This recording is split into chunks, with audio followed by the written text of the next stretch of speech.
You guys at Sky Sports have been, you've done a good piece here about his loyalty potentially could be tested in the summer. As you say, no touch in the opposition box. The second time in the 15 months under the current regime. Before that, twice in 6 years as a Tottenham player. And the feeling is that he's too good a player to be in a side where he's surrounded by a lot of mediocrity. And there are a lot of subplots to this.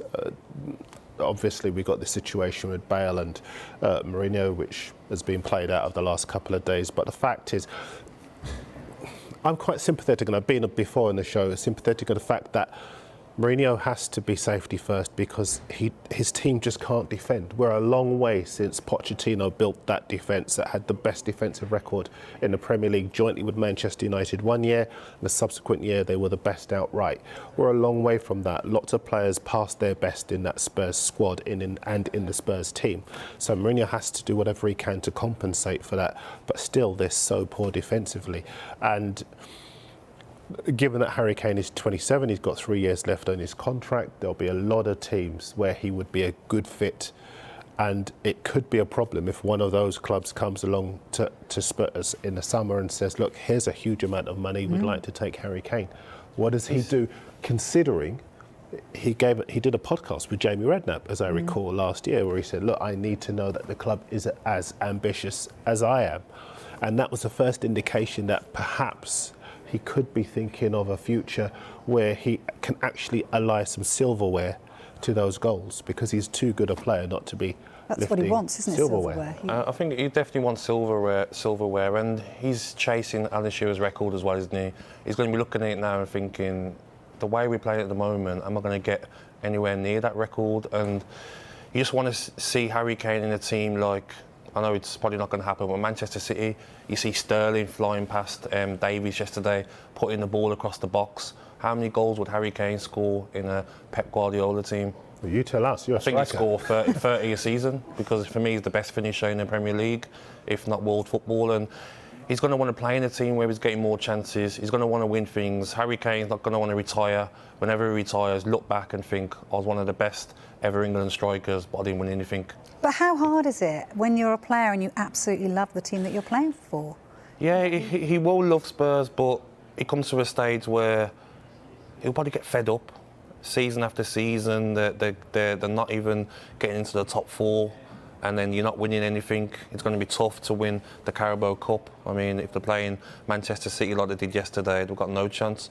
So for me, it's going to be a big decision for him in the summer. He's 28 in July, so the summer transfer window will be in effect. And for me, he's got to go. He has to go to a club that he's going to win trophies at. You look at the likes of Kyle Walker, who left Spurs. Look what he's won since he's left. You know, players will talk about it when they go to England. You can have banter between players sometimes. What have you won? When you retire, what have you won? Do you know what I mean? Harry Kane's going to want to have trophies on his CV when he finishes. Yeah, it's an interesting point about Kyle Walker, because Gareth Bale, I remember going to Madrid to cover him going to Real Madrid, and I remember the drama that surrounded the end game, if you like, of his first spell at Spurs. And he really forced his way out because the club didn't want to let him go. But since he's gone, he's come back with 4 Champions Leagues. You know, and he's come back actually in the elite competition, and Joe Bernstein's done an interesting piece in the Mail on Sunday about this today, having won more elite trophies than Jose Mourinho, which is quite something. You know, he has come back having achieved his ambitions in football. Most players would give their right arm to win 1 Champions League, and Bale winning 4 means that he comes back as a player who Harry Kane possibly might look at and think, there is an example of what I could do if I was to follow my head rather than my heart.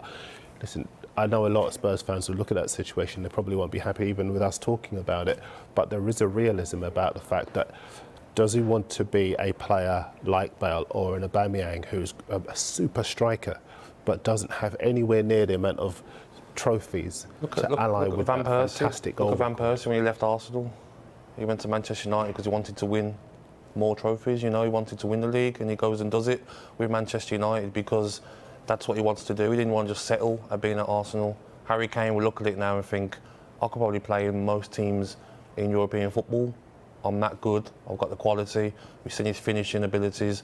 So he'll be definitely frustrated, and especially the way they're going at the moment. I know it's early to judge the season, but they're in 9th place. It's not early. They're behind Aston Villa, they're behind West Ham, they're behind maybe Everton team that Harry Kane's probably thinking we shouldn't be behind them. Conversely, it could be that Spurs could go out in the summer and say, you know what, we're going to go and spend. We're going to go and bring in some money. We're going to bolster that defence. That's the big problem, the defence. I mean, they need 2 centre-halves.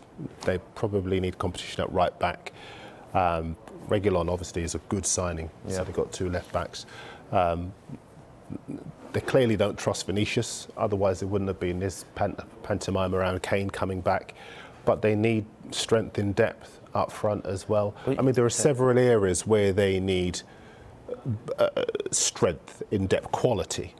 If they get that, could that convince Kane to stay?